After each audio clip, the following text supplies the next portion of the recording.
सभी साथियों को राजस्थान एकेडमी के इस डिजिटल प्लेटफॉर्म पर मेरे सभी साथियों का हार्दिक स्वागत है। आज हम बात करेंगे गणेश्वर सभ्यता। इनसे पहले हमने कालीबंगा सभ्यता और आहट सभ्यता को पिछली क्लास में हमने पढ़ लिया था। आज हम इस क्लास में पढ़ेंगे गणेश्वर सभ्यता। तो देखो कि गणेश्वर सभ्यता है कहाँ पर, तो गणेश्वर सभ्यता नीमका थाना सीकर में स्थित है और इस सभ्यता की खोज VN मिश्र द्वारा 1977 में की गई थी। इस सभ्यता का उत्खनन RC अग्रवाल द्वारा 1977 में किया गया था। गणेश्वर सभ्यता सीकर में स्थित है और सीकर में प्रमुख स्थान की बात करें तो नीमका थाना सीकर नामक स्थान पर गणेश्वर सभ्यता स्थित है। इसकी खोजकर्ता कौन था, तो VN मिश्र द्वारा इसको वीरेंद्रनाथ मिश्र भी कहते हैं। VN मिश्र इसका क्या है, शॉर्ट में नाम है। और इस सभ्यता का उत्खनन की बात करें तो 1977 में इस सभ्यता का उत्खनन किया गया और यह सभ्यता कांतली नदी के किनारे कांतली नदी के मुहाने पर इस सभ्यता की प्राप्ति हुई और इस सभ्यता को ताम्रयुगीन सभ्यताओं की जननी किसके कहते हैं, गणेश्वर सभ्यता को कहते हैं। और ताम्रवर्ती नगरी की बात करें तो आहड़ उदयपुर को ताम्रवर्ती नगरी कहते हैं एवं खेतरी को ताम्र नगरी कहते हैं। इतनी बड़ी चीज़ आपको याद रखने की गणेश्वर सभ्यता से मुख्य रूप से आपको कौन से क्वेश्चन पूछे जाएंगे कि यह सभ्यता कहाँ पर स्थित, तो आप क्या बताओगे, नीमका थाना सीकर। इसका खोजकर्ता कौन था, तो वीरेंद्रनाथ मिश्र 1977 में इसकी खोज की गई थी और इसका उत्खनन कब किया गया, तो RC अग्रवाल द्वारा 1977 में। यदि बात करें कि यह सभ्यता किस नदी के किनारे पर स्थित, तब आप क्या बताओगे, ये सभ्यता कांतली नदी, कौन सी नदी बेटा, कि कांतली नदी के किनारे पर गणेश्वर सभ्यता स्थित है। तो इस गणेश्वर सभ्यता को हम अन्य किस नाम से जाना जाता है, तो ताम्रयुगीन सभ्यताओं की जननी पूछे तो आप क्या बताओगे, गणेश्वर सभ्यता। गणेश्वर सभ्यताओं को क्या कहते हैं, ताम्रयुगीन सभ्यताओं की जननी कहते हैं। क्या कहते हैं, ताम्रयुगीन सभ्यताओं की जननी कहते हैं। और आहड़ उदयपुर को क्या कहते हैं, ताम्रवर्ती नगरी, तब आप क्या बताओगे, आहड़ उदयपुर। और बात करें कि खेतरी को कहते हैं ताम्र नगरी। इस बात का आप कंफ्यूजन हमेशा दूर रखना कि तीनों का अलग, जैसे गणेश्वर को ताम्रयुगीन सभ्यताओं की जननी कहते हैं गणेश्वर को, और ताम्रवर्ती नगरी पूछे तो आप क्या बताओगे बेटा, आहड़ उदयपुर।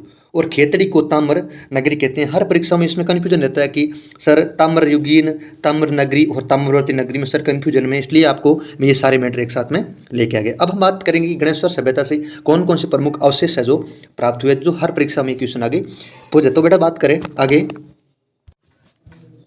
अब हम बात करेंगे कि गणेश्वर सभ्यता से कौन कौन से अवशेष है जो प्राप्त हुए थे। तो अब बात करेंगे कि गणेश्वर सभ्यता को हम क्या कहते हैं, ग्रामीण सभ्यता कहते हैं। क्योंकि जब इसका खुदाई की गई थी तब इसमें ऐसा पाया गया था कि यहाँ पर जो निवास करने वाले लोग थे ना, वो ग्राम से आके ही इसमें बसे थे। अब हम बात करेंगे सबसे मोस्ट चीज़ क्या है कि विश्व में एकमात्र बांध का उदाहरण, यानी कि जैसे कांतली नदी के दोनों तरफ क्या बना हुआ था, बांध, तो विश्व का एकमात्र उदाहरण है ना, विश्व का एकमात्र, यानी कि इनसे पहले से कोई सभ्यता नहीं थी जहाँ पर बांध के अवशेष प्राप्त हुए। और बात करें जैसे कांतली नदी की तलहटी का मतलब होता है नीचे किनारे पर, इस किनारे पे क्या, एक तो हिरण, केंकड़ा, बारहसिंगा और मछली के अवशेष प्राप्त हुए, किसमें, कांतली नदी के मुहाने में। और बात करें कि यहाँ पर जहाँ पर जितने भी लोग निवास करते थे वो कच्चा और पक्का मांस खाते थे।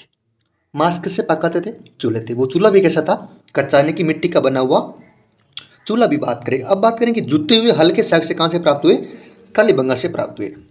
ठीक है, तो हम इस सभ्यता को बोलते हैं ताम्रयुगीन सभ्यता। तो तांबे को गलाने वाले उपकरण और औजार बनाने के कारखाने भी प्राप्त हुए।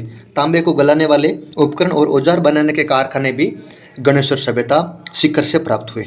और बात करें कि तांबे के बने प्रमुख हथियार जैसे कुल्हाड़ी, चाकू, तीर, त्रिशूल और मछली पकड़ने के कांटे भी इस सभ्यता से प्राप्त हुए। तो सबसे मोस्ट चीज़ क्या है कि मछली पकड़ने के कांटे कहाँ से प्राप्त हुए, गणेश्वर सभ्यता सीकर से। और बात करें कि यहाँ से कौन कौन सी चीज़ें प्राप्त हुई, तो कि तांबे की बनी सौंदर्य प्रसाधन सामग्री। सौंदर्य प्रसाधन सामग्री ये होती है कि महिलाओं, जैसे महिला कांच कंगा, सुरमेदानी है, कुमकुम है आदि जो वस्तुएं रखती है उसको हम क्या कहते हैं, सौंदर्य प्रसाधन सामग्री। तो तांबे की बनी एक सौंदर्य प्रसाधन सामग्री भी गणेश्वर सीकर से प्राप्त हुए। ताम्र के बने भोज्य पदार्थ, यानी कि वहाँ के निवास करने वाले लोग तांबे के बने हुए बर्तन में ही भोजन करते थे।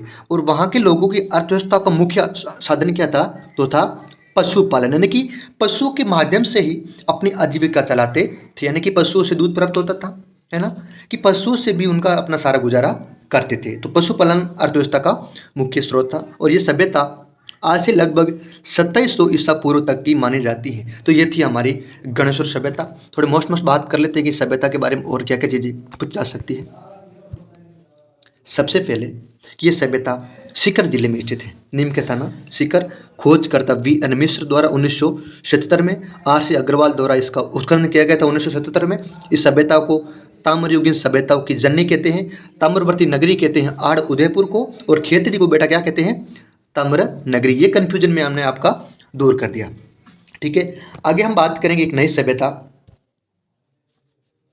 उस सभ्यता का नाम है बेराट सभ्यता। कौन सी सभ्यता? बेराट सभ्यता को हम पूरे डिटेल से पढ़ेंगे। देखो कि बेराट सभ्यता कहाँ पर है। बेराट नाम आते आप समझ गए होंगे कि ये सभ्यता कौन से जिले में स्थित है? जयपुर जिले में। तो ये बेराट सभ्यता बाणगंगा नदी के मुहाने पर स्थित है। कौन सी नदी के किनारे स्थित है? बाणगंगा नदी के किनारे पर बेटा ये सभ्यता स्थित है। और ये सभ्यता बात करें तो ये लौह युगीन सभ्यता है, क्योंकि यहाँ पर जितने भी खुदाई की गई थी, इसके उत्खनन किया गया था, तो यहाँ पर सर्वाधिक लोहे की चीज़ें जो यहाँ से प्राप्त थी। किसके माध्यम से? खुदाई के माध्यम से। और हमने पढ़ा था जैसे आहड़ उदयपुर और गणेश्वर सभ्यता सीकर से कि वहाँ पर सर्वाधिक तांबे के उपकरण प्राप्त हुए, है ना। आगे बात करें कि सभ्यता की खोजकर्ता या फिर उत्खननकर्ता कौन था, तो दयाराम साहनी द्वारा 1935 से लेकर 1936 तक, ये RBSE बोर्ड राजस्थान कहता है कि इसकी खोज 1935 से लेकर 1936 में की गई थी। और बेराट सभ्यता के उत्खनन से प्रमुख रूप से कौन कौन से स्थानों की खोज की गई थी? इसमें बीजक की पहाड़ी, भीम की डूंगरी और महादेव की डूंगरी का संबंध किस सभ्यता से था? बेराट सभ्यता से था। अब हम बात करेंगे इस बेराट सभ्यता की प्रमुख रूप से क्या क्या विशेषता थी जब यहाँ का उत्खनन किया गया था, तो प्रमुख रूप से कौन कौन सी चीज़ें जो हमारे को प्राप्त हुई थी, आगे हम पढ़ेंगे। अब देखते हैं कि ये बेराट था क्या। तो बेराट क्या था कि मत्स्य जनपद की राजधानी क्या थी? विराटनगर। आपसे पूछेगा विराटनगर क्या था, तो मत्स्य जनपद की राजधानी क्या थी? विराटनगर। और प्राचीन काल में मत्स्य जनपद में जयपुर, अलवर और भरतपुर रियासत को मत्स्य जनपद में शामिल किया गया था। और विराटनगर किसका प्राचीन नाम था? बेराट का प्राचीन नाम बेटा क्या था? विराटनगर। ये चीज़ आपको याद रखनी है, साथ साथ में लिखते जाना बेटा, सब कुछ नोट्स बनाओ, पढ़ते जाओ और मम्मी पापा के सपने बेटा पूरी करो, है ना। मत्स्य जनपद की राजधानी विराटनगर थी, ये चीज़ आपको याद रखनी है। विराटनगर क्या थी? मत्स्य जनपद की राजधानी थी। और मत्स्य जनपद में प्राचीन काल में जयपुर, अलवर और भरतपुर रियासत इसमें शामिल थी। ठीक है, आगे हम बात करेंगे कि यहाँ पर महाभारत के साक्ष्य कहाँ से प्राप्त हुए? बेराट जयपुर से महाभारत कालीन साक्ष्य प्राप्त हुए। आगे हम बात करें महाभारत में, तो पांडवों ने अपने 1 वर्ष का अज्ञातवास का समय विराटनगर के राजा विराट के यहाँ पर बिताया था। तो महाभारत के साक्ष्य मिले। महाभारत के साथ साथ इसमें बौद्ध धर्म के साक्ष्य मिले, क्योंकि हमें बेराट से एक बौद्ध गोलाकार मठ प्राप्त हुआ है। गोलाकार एक बौद्ध मठ प्राप्त हुआ है, तो यहाँ पर बौद्ध धर्म के साक्ष्य और महाभारत काल के भी साक्ष्य बेराट से प्राप्त हुए हैं। और एक सबसे इंपॉर्टेंट बात यह है कि बेराट, बौद्ध, मौर्य काल और महाभारत के साक्ष्य प्राप्त हुए, इसके साथ साथ में मौर्य संस्कृति के साक्ष्य प्राप्त हुए हैं। यहाँ से उत्खनन के पता चलता है कि यहाँ से कि मौर्य संस्कृति 322 से लेकर 184 ईसा पूर्व तक की मानी जाती है। मौर्य समाज के साक्ष्य, बौद्ध धर्म के साक्ष्य और महाभारत काल के साक्ष्य भी यहाँ से प्राप्त हुए।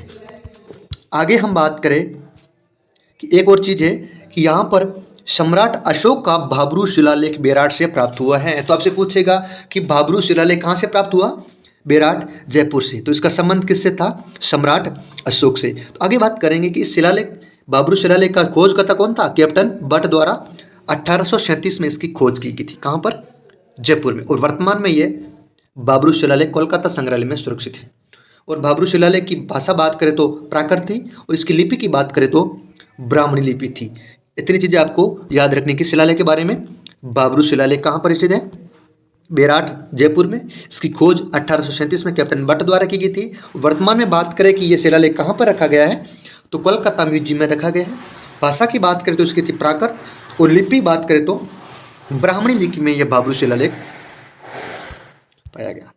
आगे हम बात करें कि हिंदू यूनानी संस्कृति के साक्ष्य भी प्राप्त हुए। कहाँ से?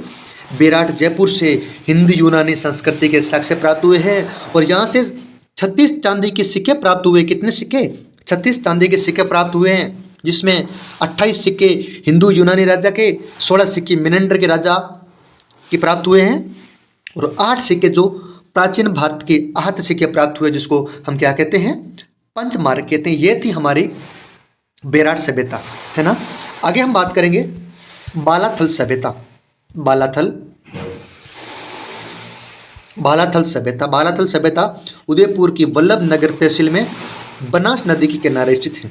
बालाथल सभ्यता उदयपुर के वल्लभ नगर तहसील में बनास नदी के किनारे पर स्थित है और ये सभ्यता 1900 से लेकर 1200 ईसा तक की मानी जाती है।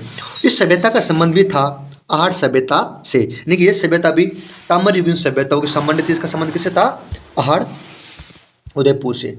अब हम बात करेंगे इस सभ्यता का खोज करता कौन था।